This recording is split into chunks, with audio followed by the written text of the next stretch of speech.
Ayun na yan guys. Ito, nagpapagawa tayo ng isang kulungan na breeding pen. Yan. Panibagong breeding pen. Kasi medyo kulang tayo sa breeding pen.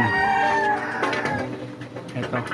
Yan si Tropa. Yan ang ating manggagawa ng mga breeding pen dito. Yan. Ito. Yan. Hindi lang dahil dun sa mga inahin mo. Itong master natin. Ito si boss, nagpapagawa ng breeding pen. Ayan.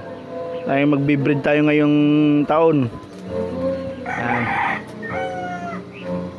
Ito yung una nating breeding pen. Ayan, meron na tayong nakasalang dito na dalawang inahin. Balak pa natin dagdagan ng isa pa. Ayan. Yung ating mga inahin. Ayan.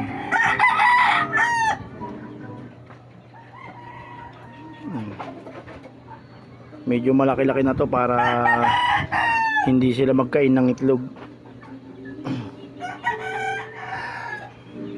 Kung kinakailangan, bibili tayo ng incubator.